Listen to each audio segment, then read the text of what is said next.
David, welcome. I'm very happy to meet you today. Thank you, Jill, and I'm thrilled to be here with you today. Appreciate the opportunity. I'm very happy. So, just a moment ago, you were telling me a little bit about your transformation that you've made in life. And you said Yep. it was a very big one, very challenging, very difficult. You even described a little bit of perhaps an internal conflict where you said you were kicking and screaming, saying you didn't want to do it the whole way. But yet here you are, and you're really grateful that you did it, is what you were just telling me. Yeah. Tell me a little bit about this transformation that you went through. Well, like I say, it wasn't one I chose to have happen to me. Well, I just tell you just a brief background so people can understand what I'm talking about. When I was 63, I had an executive position for a company for 18 years, and I just got fired.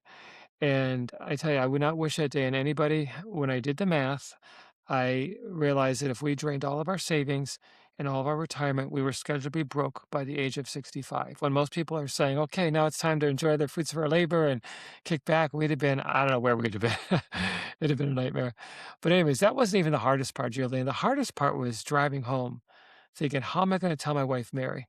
We had been married for 30 years at that point, and she did not deserve the mess I just threw her life into. So, anyways, after a couple months of dead end job searching, and I'll be honest with you, my heart wasn't in it. I did not want to go back to the corporate world. That's the last place I wanted to go. But I had to put food on the table. I had to put a roof over her head. I could not just sit back and say, okay, whatever. So I decided to take a huge risk, and I went to work as an independent sales agent on straight commission, no salary, no safety net, no benefits. The first months were absolutely brutal. I mean, it was cold calls, constant rejection, rookie mistakes. I heard no so many times. I don't think I can count that high. But looking back, I can reflect on it now that it's over. And I think all those no's, all that resistance, all that rejection was necessary for me to develop the mental muscles I needed to punch through that dark period of my life. After 10 months of grinding, I hit an incredible milestone. I was suddenly making more money than my good paying corporate salary. And for a very brief moment, Juliet, I felt like we made it. But then I realized we didn't make nothing because for 40 years, I was making good money. And look where it got me on the verge of financial disaster. I said, I have to do something different. And I didn't have time for a bunch of investment theories. So I decided to dive into myself. I read 21 books on personal finance, listened to blogs, podcasts, 13 of them, blogs, newsletters. Every time I got a good idea, I put it on this one piece of paper. I had a rule. I had to keep it on one piece of paper. So when it filled up, I took the worst idea off and put the better one on. And I kept refining it until it was a set it and forget approach. 6 years later, I did what I thought was impossible. From terrified of being broke to a seven-figure portfolio and real financial freedom. I now know it is never too late to rewrite your story. Because if I can pull it off starting as late as 63, anybody can, I believe, with the right direction. And it's so much more than about money, Julian. It's the transformation that happened to me inside is just is the real blessing to me. The money is wonderful. I'm not going to play that down. I promise you, it's very wonderful. But I have a freedom that I've never had before. Okay. Yeah, I mean, what I'm hearing here is there's a couple layers to this, of course. Um, and the money, of course, is taking the forefront. It's the front man of the band. And yeah, That's it a sounds like what's that? that's a tangible thing people can see, but that's not Yeah. what the biggest thing of it. Yeah, so tell me, it sounds like you were going through a major internal transformation. Was. And yeah, the money is the tangible thing. That's what we can really focus on. And I think a lot of people grab onto that because who doesn't Mm. want more money? Yep. But tell me a little bit about what was your internal transformation like? It sounds like this was a very challenging time for you. It was. And the story I just told you wasn't the worst part of it, believe it or not. The worst part happened a couple weeks after that. What happened was my wife. She's such a wonderful person. She goes, "Honey, I'm trying to save money because, we're like kind of desperate at this point." She goes, "There's a big sale going on at the store. And could you come with me?" Well, I was sending out resumes, getting nowhere. People were basically telling me the first company that fired me did the right thing because I'm no value to them either, just like was the first company. And so I had nothing to do. So I said, sure, I'll go with you. So we get to the store, and I'm sure this is not true, Julian, but I felt like this. Okay. I walk in, and all I see is women and babies and baby carts crying babies. I felt like I was the only man in the store, which I'm sure is not true. but I just felt out of place. I felt like I shouldn't be here. This is not where I'm supposed to be out there working, providing for my family. I'm in this grocery store in the middle of the week. I this is crazy. I felt like I had a sign on my chest, the biggest loser. I really felt that way. I felt like such a I felt like the company that fired me was right. I have no value. There's no value in me whatsoever. And I remember my wife was checking out, and I just wanted to scream. It was the lowest point. I can't express how I just wanted to break free. I felt like I was in this mental straitjacket, in this the corporate straitjacket. I had this image of I drove a company car, I wore suits, I sometimes I flew on private jets. It was just like, I mean, this was a serious corporate position I had, and that was ripped off. And I didn't know what to do. But even if I could scream and run out of the store, where was I gonna go? What was I gonna do? It was, like, crazy. But the thing is, that night I realized something. This is when I really realized it. The corporate world clearly told me I was of no value, end of story. So I needed to stop. I needed to let the person hiding inside of me out, because we had a job to do, and we were not gonna crawl in a corner and give up. We are gonna fight this thing to everything I had, and that's when the real moment changed me and says, "Okay, this is not something I'm going to be defeated about. This is going to be something that I'm going to fight. I can't tell if I'm going to win or not, but I'm fighting, and I'm going to fight hard." And that was the moment I Mhm. think that I really had that mental shift in my mind. Okay. We're talking about the belief of unworthiness here. Yeah, Yeah, the I have no value. yeah. And I had confirmation by other companies. They also Mhm. agreed I was of no value. We could hire somebody half your age for the third the price. What can you bring to the company? You're over the hill. It's time for you to say goodbye, buddy. That's how they were polite. I mean, no one said it like that, but I'm just saying that was the message. It was came through clear.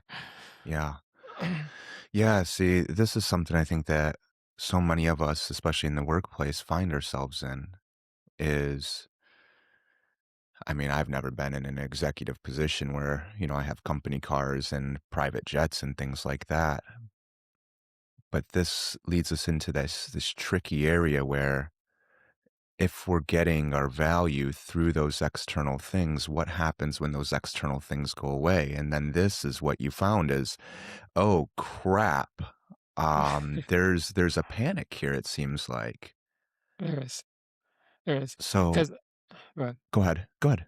no, but the panic was they took my identity away from me. I felt like, they didn't Hmm. really. I mean, it was a false identity, but I mean, I felt like they stole it from me, and I didn't know what to do. I felt naked. It's like, what am I supposed to do? Where am I supposed to Yeah. go? This is my whole idea. But can I tell you something that really helped me? And again, I, about the same time this happened to me, I heard a true story that really gave me peace and direction that I really needed at the time. And it's very brief. Scientists at the Max Planck Institute did an experiment. They placed people in the center of a dense German forest, and they told them to walk in a straight line to the edge. Now, these were confident and capable people, but when the clouds covered the sun and they lost their point of reference, the GPS tracking they were wearing showed they were gradually starting to walk in circles. Some of Hmm. them were ending up right back where they began, but every one of them, Julian, was absolutely convinced when you asked them they were working in a perfectly straight line. That is my life story for 40 years. I was working hard, doing what I thought was the right thing, making decent money, trying to invest and build for the future, but going nowhere, buying a bunch of lies that people were telling me about investment. People who had conflicts of interest trying to get me to do what they do so they can get a piece of whatever. And I was absolutely nowhere. And I says, this is it. This is what I need. I need a compass, but not a physical, metal compass like the travelers use. I needed a one-page compass so I could stay focused, so I could stay directed. Because if I was able to pull out of this mess of not only zero income, I felt like I had a negative 10 employability. So this was not like an easy thing. I'm just going to get a job and just start over again. No, that wasn't going to happen like the snap of a finger. But if I was able to pull off the miracle of getting my income back, I couldn't squander it again like I did for 40 years. I needed clear direction. I needed that 30,000-foot view to make sure I don't go wandering, because I'm the kind of person, Julian, admit this to you right now. I get distracted easy. A shiny object, a hot tip, and I'm off to the races in the wrong direction. I did that for 40 years when it came to investing and building wealth. I couldn't afford to do that anymore. My family's survival was on the line. My survival was on our survival was, and I just says, "This is what I need." And from that moment, I says, "I'm going to do this." And I never heard of a one-page compass before, but it was is what came to me like inspiration. That the inspiration of that story. That's how I developed it. Hmm. So it sounds like this being lost is very much connected with the "I'm not good enough." It it Yeah. it almost Yeah. seems like it almost Yeah. seems like you didn't know who you were underneath the identity of the corporate appearance. Is am I hearing that right?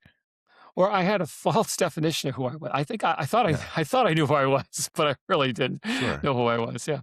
Yeah, I It guess that's maybe right. maybe Just we could describe it as it was like a mask in a yeah. sense. Yeah. It was this identity of the corporate executive person who has all these things, and once those things are taken away, then we have that existential Yeah. crisis of, "Well, who am I?" Yeah. And then there's the, "Well, and who I am is not good enough." Yeah. That's why I refer to it as a corporate mental straitjacket because Mhm. mentally I still felt like I was stuck in this corporate image, but outside that I didn't have that anymore. It's like, but I was just, I couldn't get out. I was just, it was very frustrating at the time. Yeah, it can be very frustrating. Yeah. So when this image gets stripped away and you're panicking in a sense, and you're gonna try and figure things out, I'm curious, who'd you find underneath that appearance that got stripped away? What was there?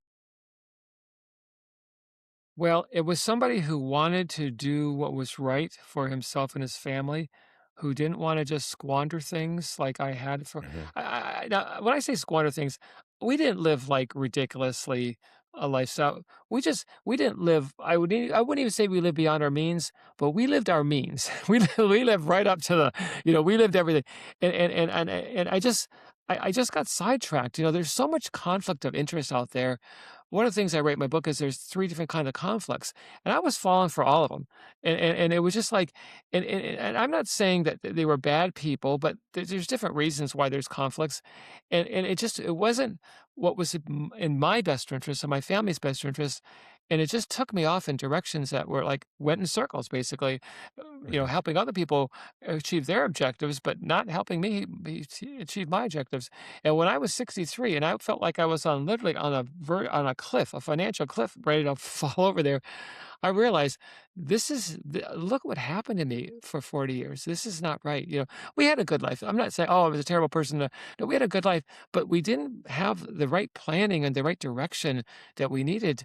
So we could eventually say goodbye to the paycheck and be able to live comfortably, that kind of thing. That we Mhm. want to be. I want to be. I just want to be able to retire with dignity, Julian. I mean, I'm not looking. I wasn't looking to be a millionaire. That was nice that it happened, but I mean, I was just looking to retire with dignity one day. What would that look like? What was your idea of dignity at this point? Not being dependent on the government, on charities, on your family, being able to provide for yourself, you know, Mhm, without having to need other. I'm not saying it's bad to need other people, and I'm not saying people who need help from the government charities. I'm not saying that's bad at all, but I'm just saying like I feel like I'm the kind of person that I just want to be somewhat independent here, and I'd rather be the person helping people than be the person being helped. I think we all feel that way, to a degree. I'm pretty sure. I mhm. don't know. It seems like this is coming back to security, safety. Yeah. Yeah. Yeah, that's what you were looking for in a sense, is that right? Yeah, I wanted a security and safety, and I felt like I had it on a spiritual level. I mean, my faith is really what helped pull me through that in a big way too, but I wanted it on a temporal level too, and not just in spiritual level. And I've seen so many people. Um, Spiritual people like in my church and other churches and who really are good people, but when they got to be in their senior years, life was very difficult for them financially.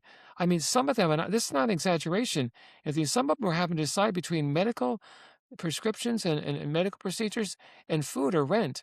And these are really good people. I mean, good people who were spiritual and really had the right direction in life. But look what happened. That's why, they had I could say it this way, they had a compass in their spiritual life, but they didn't have a compass in their financial life, and I have compasses now, one page compasses in my physical life, in my business life, my financial life, and my spiritual life, because I believe we need that clear direction. Otherwise, it's easy to get taken off course by the shiny object that's presented to you. Yeah. I grew up in Detroit, Michigan. I was born in the 80s, and so this was right post, globalism, decimating, American population. So all those factories that the Right. entire economy was based on, they all got shipped to Yeah. other places. Yeah. My grandpa on my mom's side, he worked on the assembly line for Ford for his whole life, and he was able to have, a house in Southwest Detroit and a lake house up north. Not Wow. anymore. Not anymore. All that got taken Oh, away from everybody. yeah. My grandpa died before I was born, so, I never interacted with that, but everybody over there was dealing with some level of this. Then, the 2008 housing market, Uh-huh. great financial Yeah. crisis in that area. Like, you'd go into neighborhoods and well over half of the houses were foreclosed. Just foreclosure Wow. sign after foreclosure sign everywhere you look. Numerous people in my family getting foreclosed. The schools, I mean, everybody was uprooted. And I think this is kind of similar to what you're talking about here is if we go into these systems and we follow them, and so much of it is if you do this thing, then you get this thing. If you work for this Yeah. company for this amount of time, then you get the house, you get to retire. If you go to school, you get the degree, you get the job, so on and so forth. But right now, so many of us are seeing we can't follow these paths that are handed to us by these various systems. Yep. I think that's what you're talking about with this compass of like, I can't follow Yeah. the company. I can't follow what they're telling me to do here. So, Yep. what is it that you did follow then? Well, I had to create the compass from scratch. I mean, I Hmm. was reading, I mentioned I read 21 financial books, but some of the books I read, Julian, they were misdirecting us. I mean, I could tell now Yeah. because I was reading so many, I could see what truth was now. And I thought, wow, if I hadn't read these other 7 books, I'd believe this guy probably because he's very persuasive. I mean, these people Oh, who yeah. are peddling, you know, whatever with serious conflicts there, with looking out for their interests, not yours, they are powerfully convincing and they phrase things in such ways that you feel like, wow, he's my buddy, he's my friend. And I'm not denying him. I'm not judging him. I'm not denying him the ability to make, his own income, whatever he wants to make. But you're not going to make it off me. I now I see it because for 40 years they did that. Now they got, and I don't blame anybody. The only person I blame is me. I'm the one responsible. I'm the one who didn't wake up earlier. I mean, how embarrassing is this to me, Julian, to say to your listeners, for 40 years, I was making good money. I was doing everything what I thought was right. And look where it got me. How foolish, I mean, how stupid does that make me look? I mean, I'm admitting it. I was stupid. What it was is I'm not a stupid person, okay? But I was going by the wrong compass, somebody else's compass. And I was believing it was going to take care of me. And it didn't. It really didn't. And I'm grateful for that wake up call because I believe if I hadn't had it, I don't think my life would be as good as it is right now, as free as it is right now, and I don't think I'd be able to help other people. I'm not a financial planner, just to make this clear. You can't come to me for any advice. I'm just giving information out that help me turn things around, and that's it. I have another business that's very successful. I'm running now that I started, but I just want to help because I don't want anybody's 63 or 53 or whatever age you are having to face that kind of nightmare that I did. Yeah. I don't, what I can see the line of thinking here, but why would that be embarrassing? Like, why Because be who so who harsh? who does I know so many people, Julian, who they made less money than me for 40 Yeah. years, and they Uh-huh. had wonderful retirements, wonderful money. They did all the things that I didn't know what to do because I was following the shiny objects and getting off track. They were much more disciplined. I don't know what they did, but they did it right, you know? Yeah. And I don't know, maybe I don't mean to compare myself to other people because that's a Right. losing battle here. There's always people better and worse than you, That's right. but I had to be one of the worst. Now, if I was making minimum wage for 40 years, struggling, that's a different situation. I'm not, but I was making way above the average household income. I mean, significantly Mhm. above it. And look what happened. To me, I just look at it as foolish. I don't know. But I didn't think I was foolish. I really believed it. That's the scariest part. I felt like I was following the right path for me. Mhm. And it Of was course, yeah. not. It just was. Yeah. Can I share something that Again, it's a little on the financial side, but it makes a point, I think, what we're talking about and your whole Sure. Detroit experience too. Okay. Um, Pro athletes, okay, the average NBA player makes over $10 million a year. I didn't say 10 million in his lifetime. I said in a Mhm. single year. 5 years after retirement, 60% of them are broke, according to the Yeah. Netflix documentary Broke. And the NFL is worse. After only 2 years of retirement, 78% of them are either bankrupt or Mhm. in serious financial stress, according to Sports Illustrated. Now, I want to compare that to Dale Schroeder, a basketball loving carpenter who made average to below average income his entire life, yet he chose to live on less than he earned and invest the difference wisely. He ended up with a $3 million portfolio. This is a carpenter. Okay, and more than most NBA and NFL players, what I found when I made my compass is there's a difference between building wealth and making money.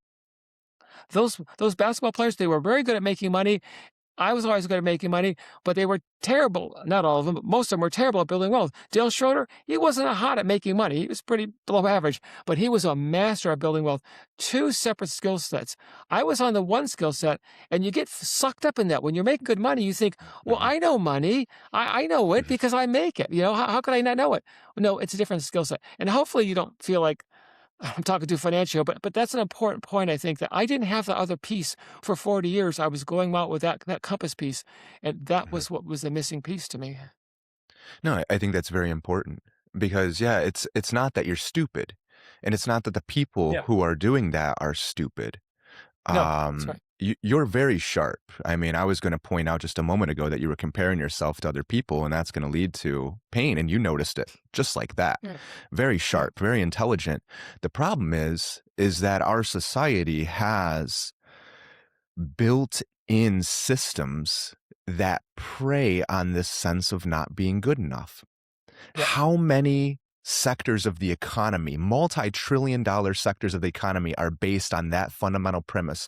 You're not good enough. I mean, the beauty industry, for instance, you're not good Yep. enough the way you are. Buy these products, and then people will like you. Then you will be praised. Then you'll be accepted. Then you'll be valued, so on and so forth. So you get these people who athletes, for example, um, you look at common culture and everything. I mean, look at common culture from the 90s into the early 2000s. Dope cars, spending money, big chains, all the spending money, all the buying things. When you can buy all this stuff, then you're good enough. That's the programming that so many people Yep. are getting out there. So I mean, Yep. it's so easy to follow that because I mean, you just turn on your TV and you see it everywhere you go. And then there's a formula too, which is we're going to scare the crap out of you. We are going to show you some of the most terrifying things in the world. Your world is about to end. And then buy this stuff and you'll feel better. So it's so easy to go down this path. And most people, and that is the path that is right before us. We don't have much And, and options.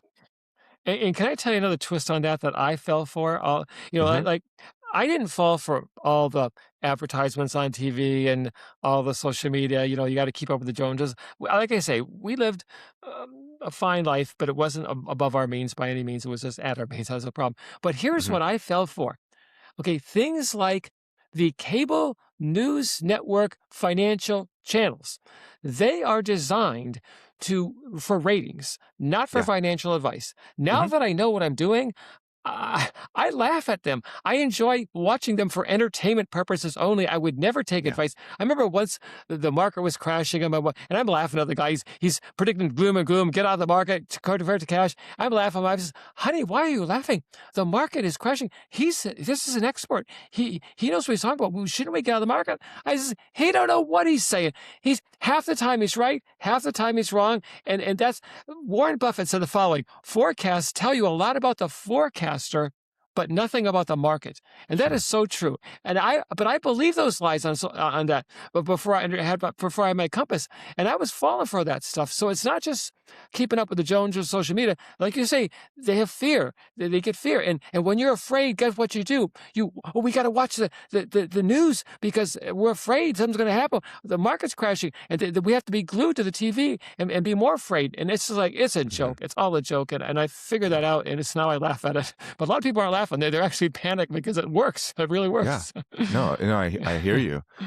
Yeah, it's a programming. It's designed to Yeah. keep people into this system, and if we don't trust ourselves, Hmm. then we give our autonomy, we submit our agency to these quote unquote experts.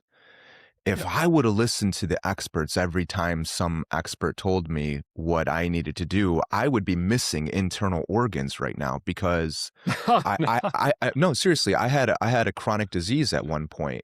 Totally healed it, Okay. by the way. I mean, I'm completely out of that. But I was hospitalized and they kept telling me we need to take out your colon, we need to take out your appendix, and we need Oh to my take out god. part of your stomach. And I Oh my worked at this gosh. hospital, by the way. So I mean, I was well acquainted with how they make these decisions, and it was a stupid decision. And it was based off of Yeah. bad evidence, but they wanted to do the surgery. Why? Because, I mean, that's how they benefit from it. That's how the hospital benefits. They don't make the money if they don't do the surgery. So they're pushing the Yeah. surgery. They wouldn't let Yeah. me leave the hospital. I almost had to leave against medical advice because I was going against what the experts said. I had to call in favors. I had to call in some of my colleagues, other doctors in other areas, and say, hey, this is what's going on here. I need some backup.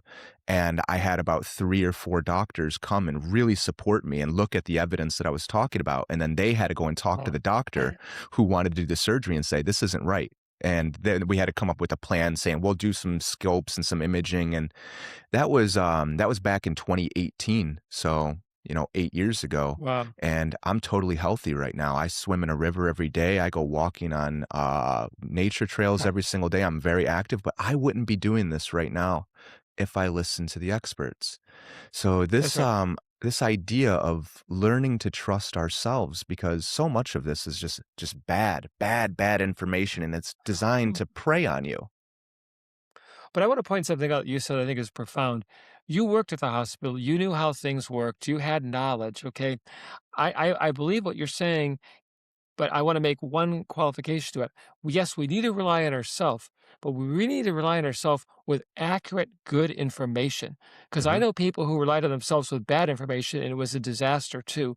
So there's a fine line there. I wanna share with you something that's very similar to what you said, but it but does make this point in how I got out of it. When I was in my 50s, I went to the doctor for an annual physical, and he took my blood, and he says, "Oh my gosh, David, your cholesterol is like 230 or 235, I forget what it is." He says, "We need to get you on statins right now because you could, get a stroke or whatever." Anything over 200, just for listeners, is not good according to medical professionals. And so I said, "Okay, that's fine, but I want to do a little research first before you put me on these drugs." He goes, "Oh, no, no, no." He says, "Let me," and he told me the story about his father who had high cholesterol. He died, and he was very sad, and he wished he could have saved him with statins. And it was very touching. He almost cried in his office. I said, "Okay, I really, I enjoy, I mean, I appreciate what you're saying and I respect what you're saying, but I have to do my own research." He was not happy, but I left. I dove in. I started researching, and I found out that lifestyle, things like your diet and your physical movements and activities, have a big impact on your cholesterol. And so I did a 180-degree turnaround. After I did that turnaround, after I did my research and did the turnaround, I went back to him, did another blood test. My cholesterol went from 230, no, 235 to 175. I was so thrilled, Julian. I couldn't wait till a doctor would happen. I said, "Doctor, let me tell you how I did it." He didn't want to hear how I did it. He said it was stupid. It was some fad I was doing. He says, "You're going to die of a heart attack or a stroke if you don't do this." And he was like, I was shocked at his behavior. I couldn't believe what he was saying. I found a solution that didn't need medication. Now, I'm not saying he's a crook. Maybe that's the only thing that medical schools teach is drugs or scalpel. I don't know. I kind of think that's the case for a lot of them. But I'm just saying, if I didn't do my own research, I could be on statins. I could have side effects. I could be dead, or I could have a whole medicine cabinet full of. I'm 72. You know how many pills I take of medication? Zero. Zero. Because I have a one-page health compass. I mean, I know it sounds crazy, all these one page, but I mean, really, and I follow it, and it keeps me healthy. And I look at doctors for, like, I want tests done, like, I have but you're not the CEO of my health, I'm the CEO of my health, buddy. You're an advisor, and I'm respectful to him, I'm sounding arrogant right now, I don't mean to be arrogant, but I'm just saying no one's gonna take charge of my health. You can say that, and I don't think you sound arrogant whatsoever. Yeah, it's your Mm. body, it's your health, it's your choice, Yeah, it's your family. If you wanna be there with your family, you make the choices. And, yeah, yeah, you're pointing out very good, which is so many of these systems, whether it's working in the corporation or it's the hospital systems, they're all kind of entrenched in these exact same, formations or foundations of what an organization is. The structure is very similar, and they're usually based on authority, which is the yeah, doctor's the authority here. They're going to tell you what to do with your body, with your health, with your life. And if you don't like it, then they're going to either try and scare the crap out of you, or yeah, they're going to make fun of you and ridicule you or criticize you because, well, your outcome is an outlier. We don't want to see it. We don't want to hear it. I can't tell you how many times that's happened where I'm working with somebody who has treatment resistant depression, so on and so forth, and they've been medicated to the gills for their whole life with a cocktail of medications. They come and work with me, and we can get through that very quickly, usually. And the medications then are no longer needed. And they go and tell their yeah, doctor, wow, hey, look, I've been, trying to heal this for 30, 40 years. And over the course of 6, 8 weeks, we've made all this change. I don't need these medications anymore. And the doctors say, I don't want to hear it. It's like we get stuck in these patterns, in these cycles. We look at the world and we look at ourselves through these very specific lenses, and we have a very difficult time stepping out of it. It's kind of like that analogy used from the research of going in the forest and find your way to yeah, the edge of it. We keep walking in circles. Well, usually it's a pattern. We come back to the exact same place because something's there. Something needs to happen. Something needs to yeah, change. And I mean, that sounds like exactly what you're telling me about what happened to you here is we came back around to a yes, pattern and it gave you an opportunity to make some changes. I mean, we can be embarrassed of it and, we can beat ourselves up over it, or we could say, wow, how wonderful. I got that when I yeah, was in my 60s rather than never getting it. I could have been there for the rest of my life. exactly. Exactly, exactly. Well, you know, too, the thing I think is important have you ever read a book, Julian, and you had an idea in that book that was, wow, that's life changing. I'm going to do it. And then 2 years later, you come across the idea and you go, oh, yeah, I meant to do that. And I kind of forgot about it. Well, that's what the compass does for me. I don't mean just financial. Okay? We could talk about health. We could talk about spiritual. We could about, whatever you want to talk about.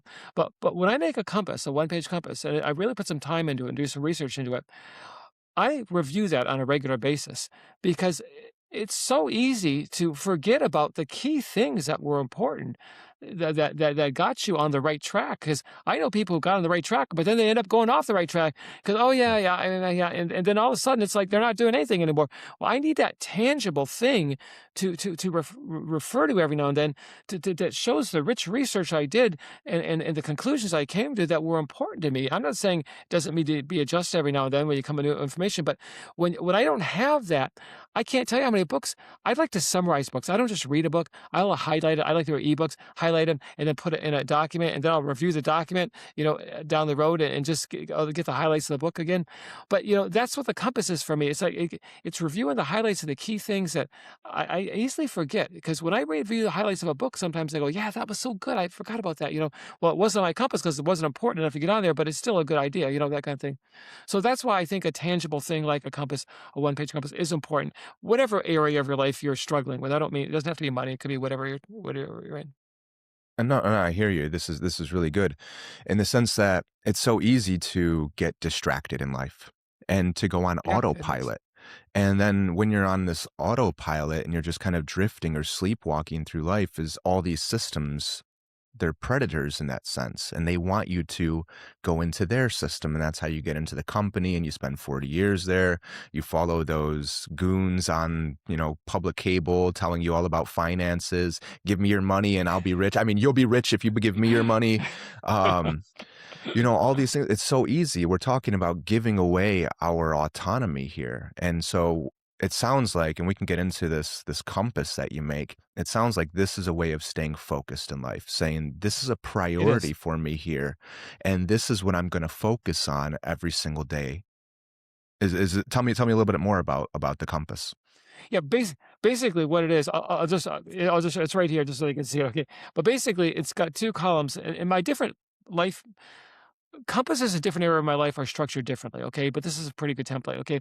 On the one side, I have the 9 trail markers, and it tells me how to get from where I'm at to where I wanna be, which in this case is financial freedom, okay? And then the other side is the North Star principles. These gives me that big picture, so kind of the guardrails, so I don't go off the rails, and it keeps me straight. And I have a 2-minute meeting with myself every single week. It's on my calendar, 4 o'clock on Fridays.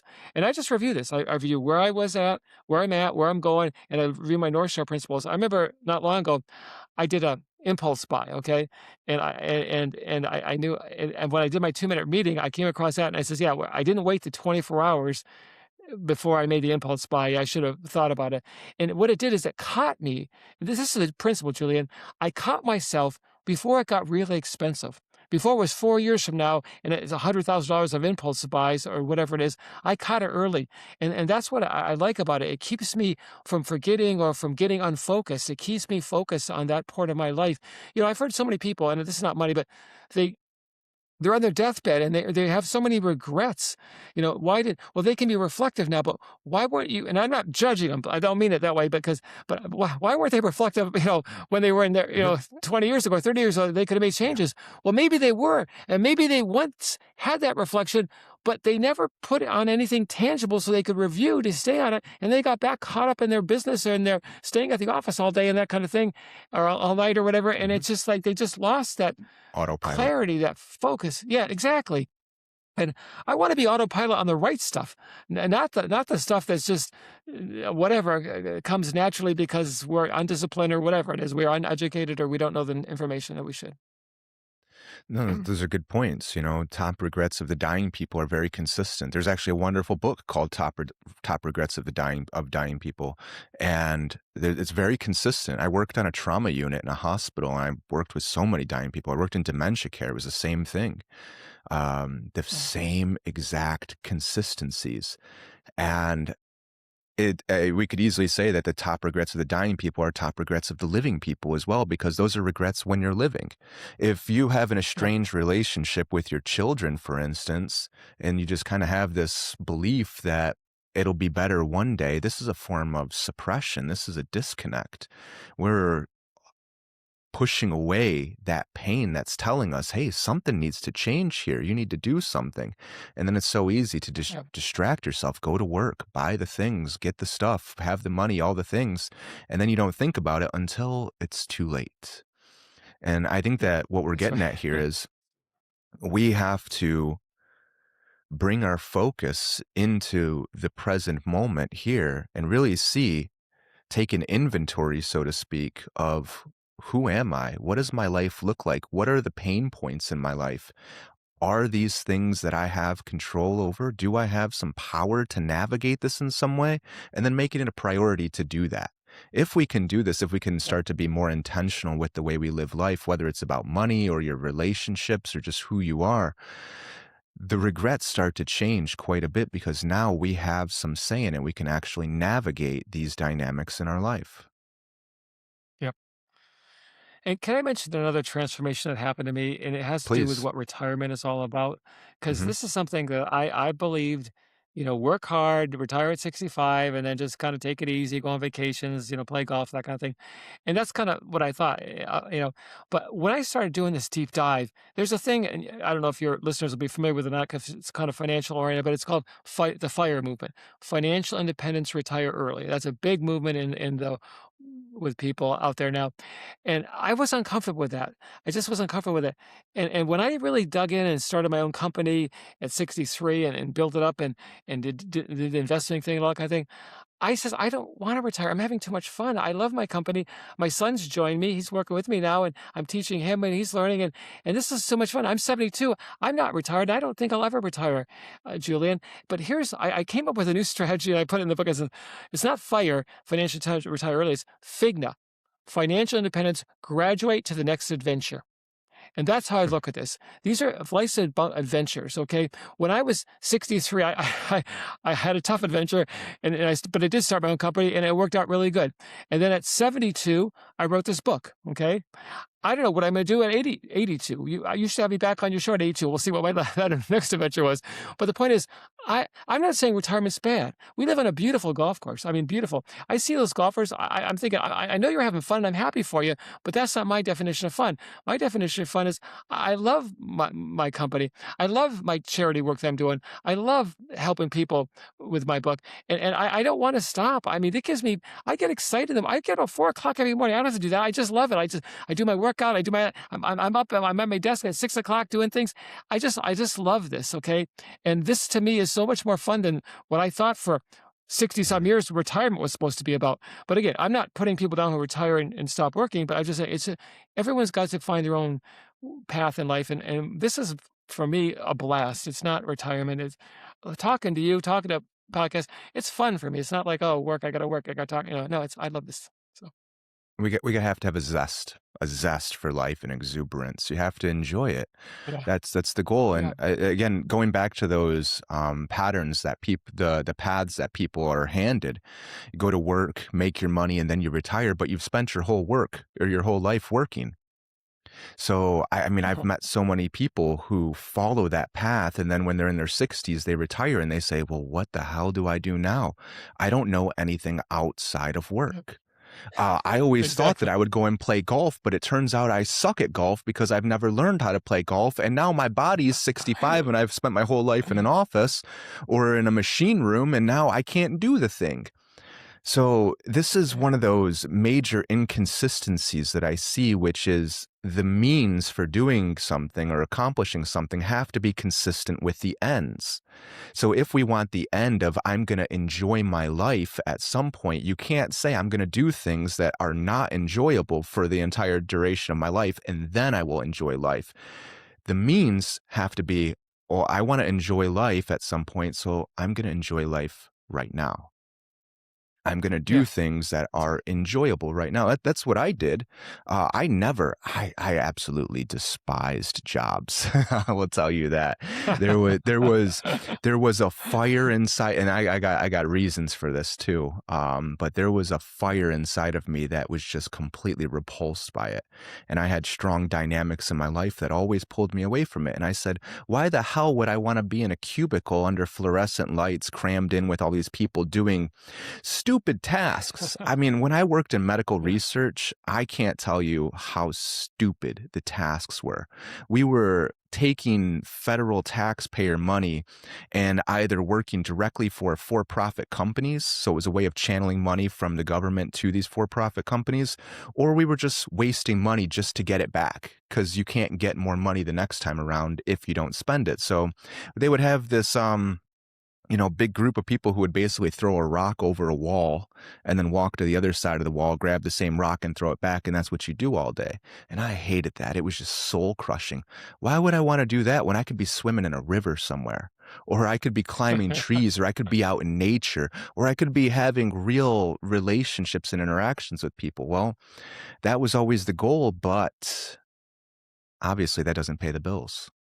So then we get No. into this, It's right? That's where we come in well, I'm a smart person, I'm capable. How can I create that life? How can I figure out how to yeah, do this? And yeah, that's where we have to really start to, and that's exactly where you were at right here is how can yeah, I get the life that I want? How can I achieve this level of freedom? How can I live? And to do that, how can I liberate myself from these old patterns that I've been stuck in?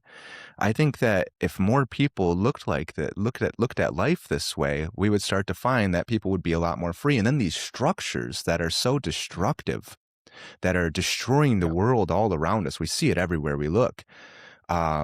Here where I'm at, they're clear cutting all of this beautiful forest and they're putting in, highways and Dutch Brothers coffees and Costco's and stuff like that. And people are like, yes, I Yeah. don't have to drive 30 minutes to get my cheap coffee.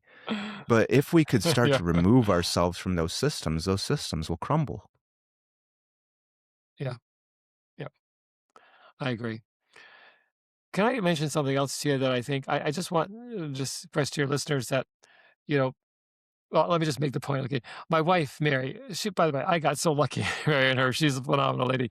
Anyways, when she was a youth, they gave her a IQ test, and she scored 1 point away from genius category.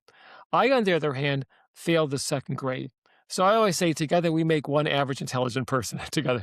But you don't have to be like a brilliant person to do what we're saying, whether it's financial or medical or whatever it is. You don't have to be like a doctor, you know, but you do have to get some information and you got to organize it so Mhm. you have like laser focus in life.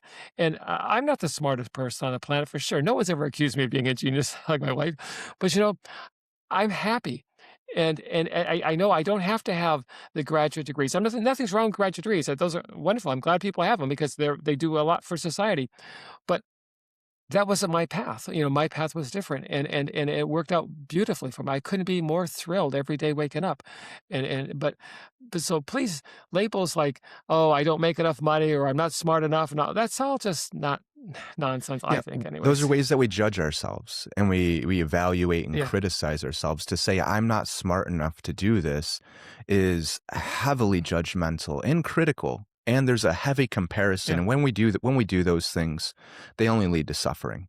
There's no way around it. yeah, Every single person is capable. We all have skills and tools, and we can develop things. You might not be able to do the thing that you want to do right now.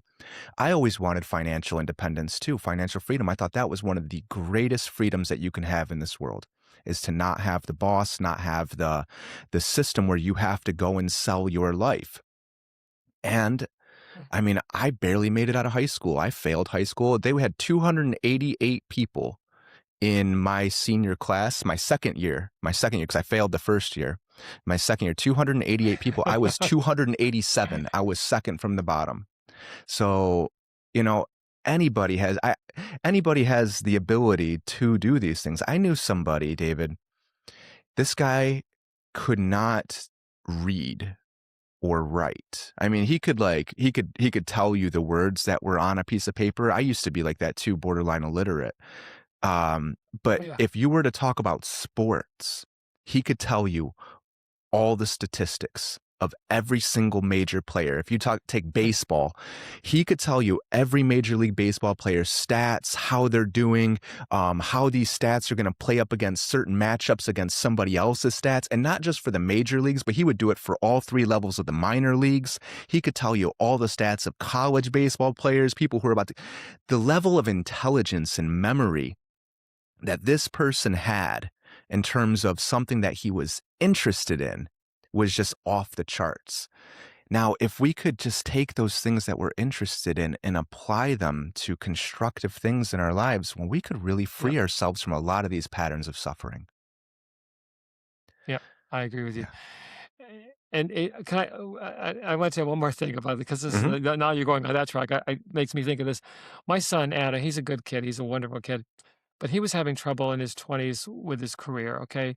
He just late 20s. He just nothing was working, the jobs weren't working out, seemed like for him, and he came to me and said, "Dad, I don't know what I'm doing wrong." And I felt helpless as a father. I wanted to help him, but I didn't know how to do it. And I listened to him and I tried to give him advice, but it was of no value. And I remember one night praying about it, and I just says, I got it. Please help me have an answer. And it just came to my mind, autism. And I says, that's it. He's high functioning, very high functioning. You wouldn't if you met him, you wouldn't really know it, but he's autistic. And I remember I told my wife, I says, "Honey, I just figured out what the problem was. I got an answer to a prayer. Adam's autistic." She goes, "Well, I'm glad you're finally catching up. I knew that 20 years ago when they told us on the test that he was autistic, and I just wanted to deny it. My son was perfect, I thought, and I was just in denial that he was autistic. But people like Elon Musk, Henry Ford, so many people are autistic and they do phenomenal things. So I says, Adam, I want to hire you in my company. I want you to be my driver." And so he says, "Okay, Dad." He loved the idea. So he's my driver. And we would see clients and he would drive, he'd wait in the car for me. Then one day, after about 6 months or so, he said, "Dad, I wouldn't mind going in with you and see what it's like." And I said, "Okay, you got to dress up and come on in with me." So he came in and some my easy clients, I said, not the hard ones. And he was going good. And then one day he added something that I was shocked he said, because he heard me say and he's learning, and now he is this is several years later now, he's going out by himself to clients, he's calling on new clients.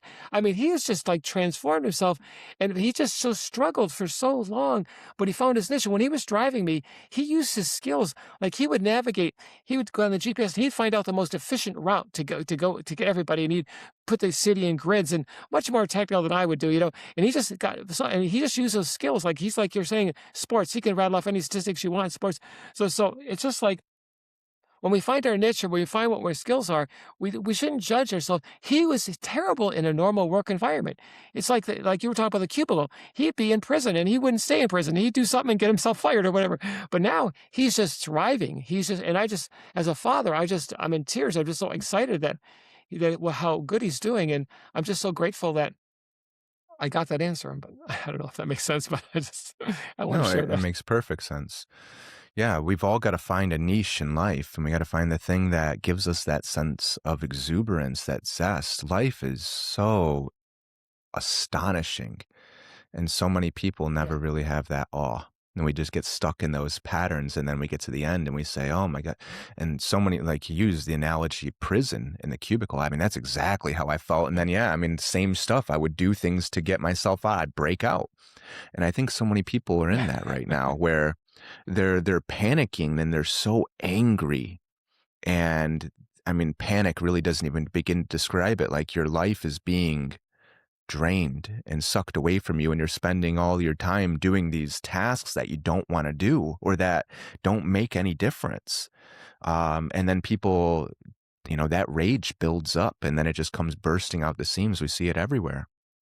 So yes, finding yeah, something that is very much in line with who we are. And to do that, you got to ask yourself, well, who am I? Like you were doing. You strip the mask off and then say, well, yep, then who the hell am I underneath all this? What is it that you do now, David? yep. It's a very boring job. I mean, it's not boring to me. I love it. It's thrill. But I own a company that it's kind of a niche insurance B2B type of thing. The more we talk about it, the more your listeners are going to tune out. But it's kind of it's a very niche business, and it's very very competitive, but very rewarding and very successful. We have, fortunately, but that's what I do. But can I mention one thing? You mentioned about being in prison. When I graduated from college, I don't know how I did it, but I graduated from college. Okay, I was an accountant. Okay, accounting major. And I went to work for a CPA firm, then an oil company, and talk about feeling like I was marching to prison every day. Mhm. I hated that job. I Yeah. hated accounting. I don't want to count other people's money. I want to be the one making or doing it, not the one. I'm not saying that it's a wonderful profession, and a lot of good people are in that profession, but it's got to fit your personality. And I finally broke out of that. But to this day, I'm grateful I was an accountant because the skills I learned help me today with my own company. When I talk with my CPA or my whatever financial auditor, I know what I'm talking about now because I've forced to go through that. So sometimes things that we are in prison about and we hate, sometimes good comes from that pain that we went Mhm. through. If we look for the opportunity or the information, it's not always bad, that kind of thing. We go through so much to try and avoid pain, and pain is there for a Yeah, reason. If you're working a job and you're in excruciating pain because of it, that is your body telling you, you got to stop doing this. And then, I mean, so yep, many people, that's right. we get in this, well, what can I do? Or I got to make money. And we come up with all of these, this isn't meant to be judgmental or critical, but excuses. I went on this Yeah, bike trip, where I crossed the country on my bicycle, and I kept meeting people every step of the way who would say, "God, I wish I could do that." And I would always ask them, I go, "Well, why can't you?" And they would list off a bunch of excuses. "Oh, well, I got kids." And then I'd say, "Well, it's funny. yeah, Yesterday, I met some people doing a very similar trip, and they had 3 kids with them, 6, 8, and 10, and they're out here doing it too. And so why can't, oh, well, I don't have money. Oh, it's funny. Neither do I. I did the whole trip without money. Oh, you know what? I have dogs. And I was like, oh, look at those 2 yeah, trailers right there. I was pulling 2 dogs or they would run next to me. There were yeah. any time that we come up with an excuse like that, what we're doing is limiting ourselves. And it's really important Yep. to one, to face that pain that we carry and listen to it and say, what is this trying to Yep. teach me? And then say, okay, it's telling me that the way I'm living life isn't working. Okay, what can I do about it? One of the things that I did about it Yep. is this might be something that you've thought about quite a bit, or that you work with people too, is when I was really looking for financial freedom. Mainly, it wasn't even financial. It was I wanted freedom from labor. I didn't want to have to work. I wanted to do things that I Mhm. really am good at, that I like to do, that give me a sense of exuberance in life. And so when I Sure. was doing that, I was looking at it at one of two ways. Is one, I could make a lot of money and then I'd have the freedom, or I could go the other way and I could need less money. And that was the way that I went for the vast majority of my life, is constantly trying to figure out how I could need less.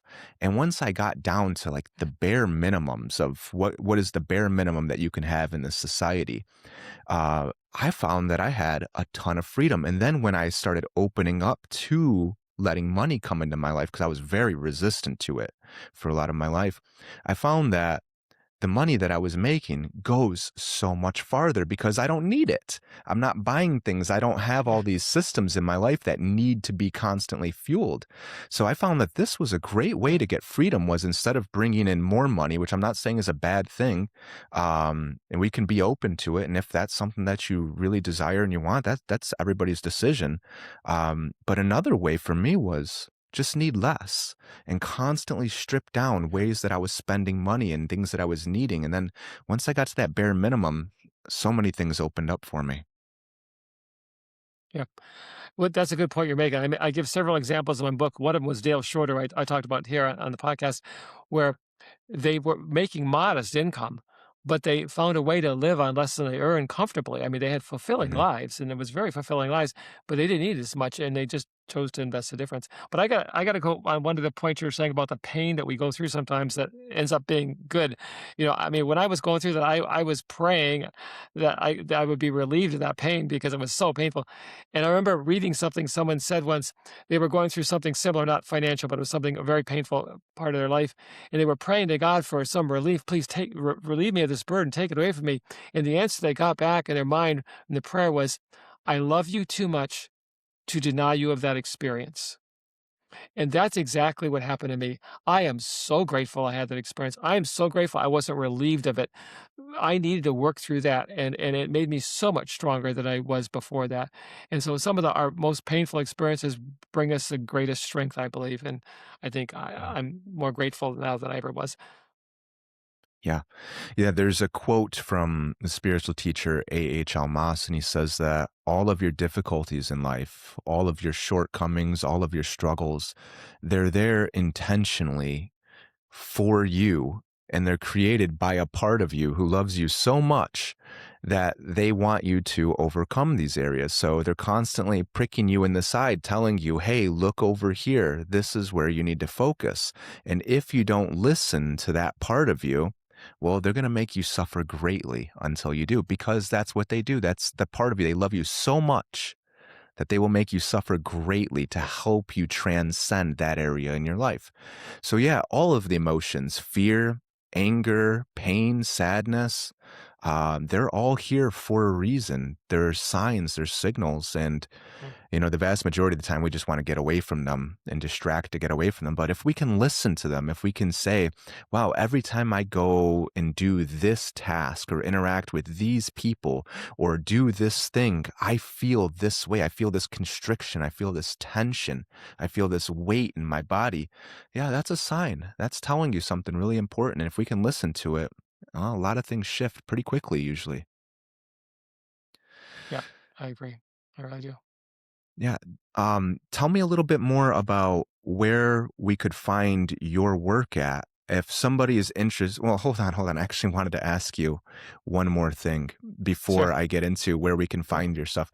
For somebody who really wants to find financial freedom, but they find that they are really, really resistant to money, whether they're conscious of it or not. Have you ever seen this? Have you seen where people want money, but they have they're not aware of a blockage where they are actually really resistant to money? Um, I can't say that I'm aware of that happening. I know a Uh-huh. lot of people want money and but they just seem to do things that sabotage themselves from getting it. But I don't know if Yeah. that's the same thing you're talking about, but, yeah, no, I just but No, I've seen that's people very similar. Yeah, unfortunately where we do things. sabotage ourselves. Okay. How do you work with that? Yeah. I don't know, I mean, did you find it in yourself, or how do you help other people through that? For me, it was radical simplicity. I just had to get it down to such simple steps to do, and then I suppose if somebody really didn't wanna get wealth because for whatever reason they didn't wanna have it, I suppose they wouldn't wanna go to the effort of looking at that radical simplicity and following that. They'd be off on, "Oh, I don't need that," because that the very thing that would solve the problem for them, they don't wanna hear about it, that kind of thing. I'm assuming. I don't really know. Um, but I just think for me, it was making it radically simple. It's incredibly simple. The Wall Street wants you to think this is so complicated. You need them. You have to pay for them services so they can get a piece of what you got. It's not that. I found out it's really not. I was shocked how simple it really is. I spend about 5 minutes a month, 5 minutes a month in my investments. I mean, that's literally how radically simple I got it down to, and it works beautifully. I mean, unbelievable. So, And but I mean, let right. me just go ahead. Go ahead. Go ahead. Go ahead. No, go ahead. No, I was just going to ask. Right now, I think a lot of people are panicking with all the markets in turbulence and this anticipation of a crash and consumer sentiment being, lower than it was in Yeah. 2009. The massive gap between incomes and cost of living. I think so many people are hitting the panic button right now, like the Google Trends in I can't sell my house or help getting foreclosed are just spiking right now. So many people are going into that. Are you finding that this is a threatening time for you, or are you feeling like you're fairly resistant in this? Please don't think I'm being disrespectful because I'm not. I am thrilled with market volatility. I do so good with the market volatility. See, everyone else is panicking. When the market drops, everyone panics. Oh, we got to get out of the market. Got to get to cash.